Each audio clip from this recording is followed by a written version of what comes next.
ये भोग बुद्धि जब तक हमारे हृदय में बनी रहेगी तब तक लौकिक पारलौकिक उन्नति नहीं होगी।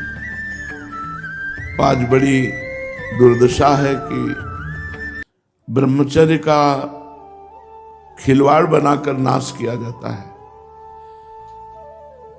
पूज्यपाद सिवड़िया बाबा जी कह रहे हैं अष्ट मैथुनों के द्वारा ब्रह्मचर्य का नाश होता है। पहला, अष्टमैथुन में किसी जगह आपने पढ़ा काम संबंधी बात, या आपने किसी जीव को भोग करते हुए देखा, पशु पक्षी किसी को, या आपने चित्र देखा या चलचित्र देखा भोग संबंधी, तो आपके हृदय का चिंतन होगा काम का। और हृदय में एक नाड़ी है, भीष्म पितामह जी ने महाभारत में वर्णन किया है, बहुत सुंदर व्याख्या की है ब्रह्मचर्य के विषय में। एक पंचचूड़ा नाम की अप्सरा ब्रह्मलोक से आई थी, देवर्षि नारद जी ने उससे वार्ता की। शास्त्रों में तो सब खोल खोल के वर्णन किया गया है।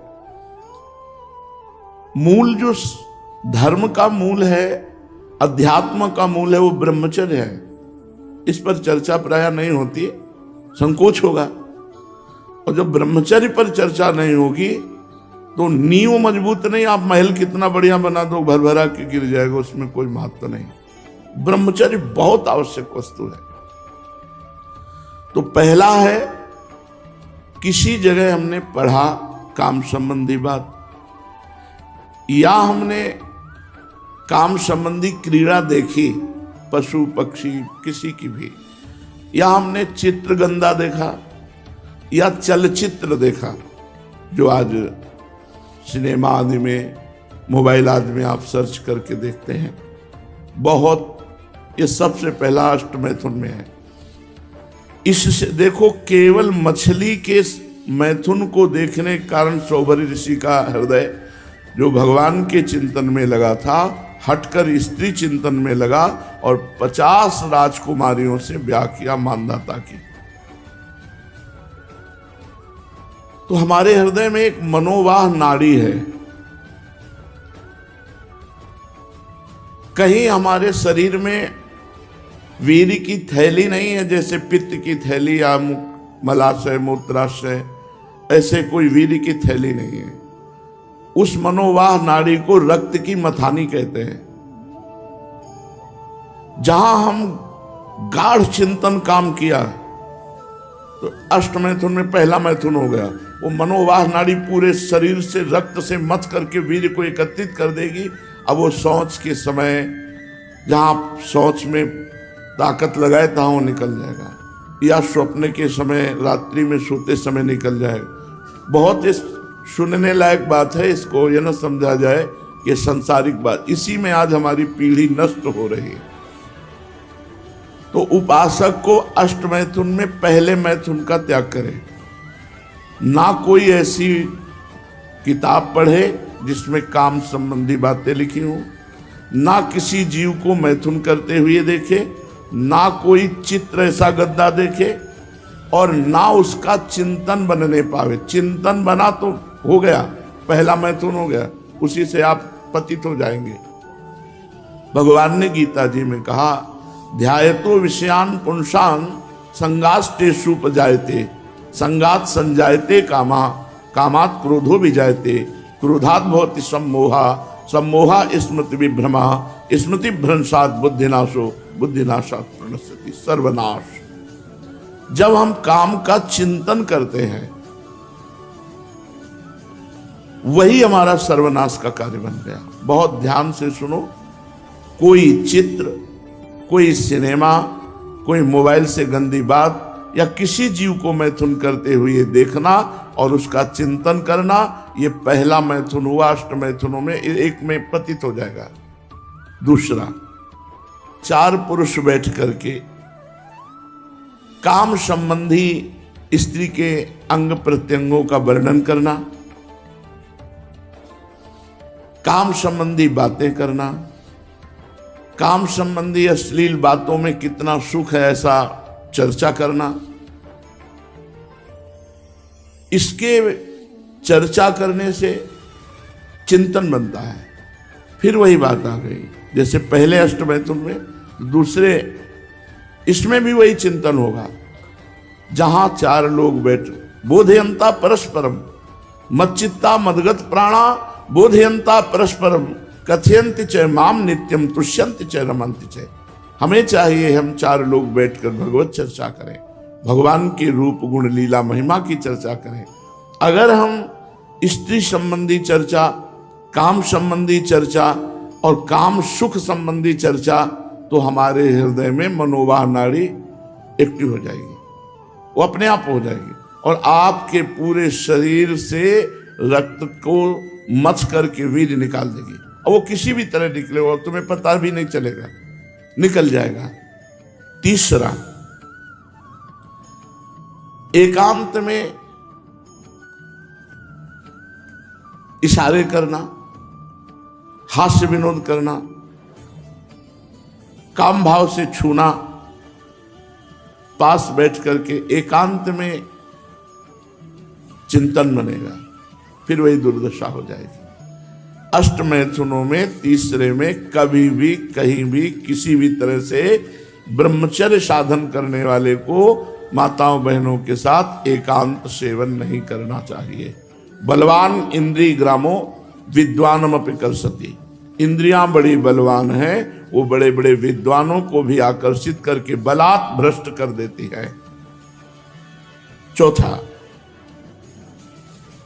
एकांत से किसी स्त्री को चोर दृष्टि करते हुए काम भाव से देखना, वो नहीं देख रहे, आप छुप कर देख रहे हैं और पूरी तन्मयता से। ये अष्टमैथुनों में चौथा है। किसी भी माता बहन को काम दृष्टि से चोर कर देखना, चोर मतलब एकांत होकर के वो नहीं देख रहे लेकिन आप देख रहे हैं। अष्टमैथुनों में ये चौथा, ये भी आपको भ्रष्ट कर देगा। पांचवा, मुस्कुराहट, हाव भाव, कटाक्ष, वार्ता, ये काम संबंधी करना। मुस्कुरा दिया परस्पर, कटाक्ष कर दिया, हाव भाव कर दिए, अब मिलो या ना मिलो वो आपका चिंतन बनेगा, चिंतन आपका सर्वनाश कर देगा। छठवां, श्रृंगारिक, शरीर को सजाना। जब हम शरीर को श्रृंगारित करते हैं तो हमारे अंदर रजोगुण आता है और रजोगुण काम उत्पन्न करता है। रजोगुण से ही काम का प्रादुर्भाव होता है। शरीर की सजावट नहीं होनी चाहिए, ब्रह्मचारी को शरीर से उपेक्षा रखनी चाहिए। हमें स्नान दिनचर्या के लिए करना है, वैष्णव श्रृंगार प्रिया प्रीतम की सेवा के लिए करना है। प्रभु की प्रसादी माला, प्रभु का चंदन, प्रभु की चरण रज, प्रभु का प्रसादी इत्र, प्रभु का प्रसादी उच्छिष्ट, यही हमारा जीवन है। बाहरी श्रृंगार हम अच्छे लगें इस भाव से क्रीम आदि लगाना या और भी श्रृंगारिक ये नहीं करना चाहिए। ब्रह्मचर्य धारण करना है तो श्रृंगार से बचना चाहिए। उपन्यास, समाचार, नाटक, अश्लील दृश्य, ये आपको कल्पनाओं में भटका देंगे, वैसी कल्पना बनने लगेगी, फिर वही भ्रष्ट हो गया। सातवां, किसी के द्वारा भोग की बात सुन करके उसकी प्राप्ति के लिए प्रयत्न करना, यह अष्टमैथुनों में सातवां है। भोगों की बातें सुन करके अब हम पागल हो गए और हमारा चित्त खोजने लगा कि कहाँ हमें भोग मिले, कैसे भोग मिले, इससे भी भ्रष्ट हो जाएगा, पतित हो जाएगा। आठवां, प्रत्यक्ष सहवास, प्रगट में संभोग।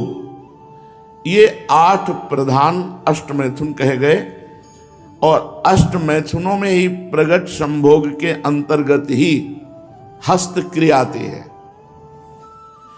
ये इतनी भीषण बीमारी है, इतनी जोर से फैली हुई है कि चाहे बच्चा हो चाहे बच्ची हो,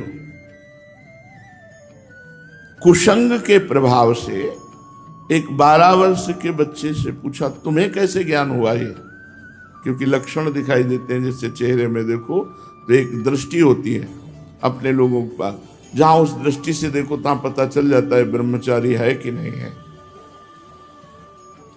3 चिन्ह तो एकदम स्पष्ट उसके दिखाई देते हैं, नाक से लेकर मस्तक तक स्पष्ट एक दृष्टि में पता चल जाता है कि ये स्त्री सहवास से है या हस्त क्रिया से है। बहुत बुरी दशा हो जाती है, ये बहुत बुरा रोग है। उसने कहा हम विद्यालय में सीखा बच्चों के साथ, ये बालकों से लेकर के बड़ों तक, इससे ज्यादा खतरनाक प्लेग या हैजा, ये बीमारियां इतनी खतरनाक नहीं, इनके लिए औषधि, लेकिन हस्त क्रिया के लिए कोई औषधि नहीं। ये ऐसी बीमारी है, ऐसी अभ्यास वृत्ति है, पूछो मत, बहुत सर्वनाश बड़े बड़ों का कर देती है ये।